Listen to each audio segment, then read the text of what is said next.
All right, today we're tackling a really high-stakes geopolitical strategy. It's an idea from commentator Victor Davis Hanson, and his argument is that it's possible to, in his words, bleed Iran dry. And listen to this, just to get a sense of the scale we're talking about. Hanson says, quote, if he bankrupts Iran, it would change the entire world. Whoa. I mean, that's not just about sanctions, right? This is about a massive, fundamental shift in global power. So what exactly is this strategy he's laying out? So in this explainer, that's exactly what we're going to do. We're going to break down Hanson's argument, piece by piece. We'll look at his logic, the key points he's making, and what he thinks the final outcome would be. And just to be clear, everything we're covering is coming directly from his commentary. Okay, so let's jump right into the first part, the core idea. At its heart, this whole thing is a strategy built on what you'd call economic warfare. So before we go any further, it's super important we're all on the same page about what that means. Economic warfare, well, it's pretty much what it sounds like, using money and financial pressure as a weapon to weaken a country's power. And in this specific case, the target is the absolute biggest source of the Iranian regime's cash.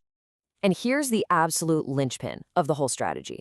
According to Hanson's analysis, just one country, China, is allegedly buying a whopping 80% of all of Iran's oil. Think about that. He sees this as a massive vulnerability. I mean, the argument becomes brutally simple, right? If you can shut down that one customer, you essentially cripple Iran's entire economy. Now, this connects to another key vulnerability Hanson points out. He argues that Iran made a huge strategic mistake. He actually calls it arrogance, by building its main oil terminal inside the Strait of Hormuz. You see, its neighbors, like Oman and the UAE, they built their major ports outside the strait. But Iran, according to Hanson, left itself wide open to a potential blockade at this critical choke point. Okay, so with that vulnerability as the backdrop, we get to the next phase, the economic squeeze. So let's dig into how this is all supposed to work in the real world. All right, the really crucial point here, according to Hanson, is the speed of this whole thing. The argument is that if you could effectively shut down their oil exports, Iran would be, and I'm quoting here, quickly going broke. We're talking a survival window of maybe just a week, maybe 10 days, under that kind of intense maximum pressure. And to really get a sense of the kind of internal pressure this squeeze could create, check out this number. Hanson claims the regime spent a mind-boggling $500 billion. But not on its own people, nope, on foreign proxies, missiles, and drones. And this number, this $500 billion, is absolutely central to the next part of his argument, sparking a full-blown legitimacy crisis. Which brings us perfectly to our third section. See, the theory here isn't just about the money. It's about how all that economic pain is designed to spiral into a massive crisis of legitimacy for the regime in Iran. So where did that $500 billion go? Well, according to Hanson, it bought what he calls a ring of fire. He's talking about proxies in places like Syria, Iraq, Yemen, Gaza, and Lebanon. And the core of his argument is that the Iranian people are getting really tired of footing the bill for all of it. Now, this next part is really fascinating. Hanson argues that the regime's entire justification for being in power, the message it sends to its own people, has always been something like this. We are the terror of the Middle East. Everybody's afraid of us. That image, that perceived strength, that was their claim to legitimacy. But this strategy is designed to just completely flip that narrative on its head. The predicted outcome is that the Iranian people stop seeing strength and start seeing weakness. And instead of feeling feared, they start thinking, now we're the laughingstock of the Middle East. And that shift from being feared to being ridiculed, well, that's seen as the absolute breaking point.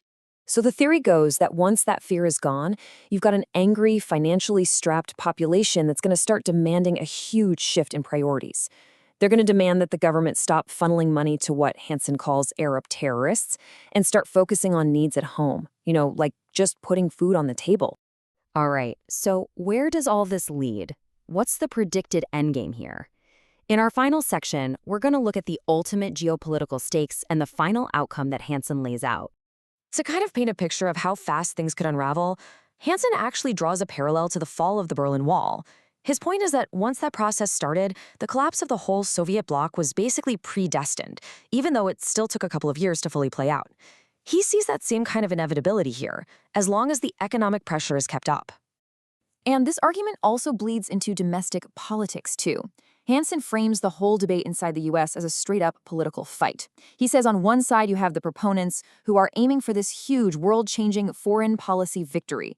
And on the other side, he alleges, you have opponents who want to stop the pressure, not because they think it's a bad idea, but specifically to prevent the other side from getting a political win.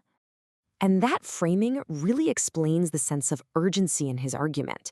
For him, this isn't just another foreign policy game.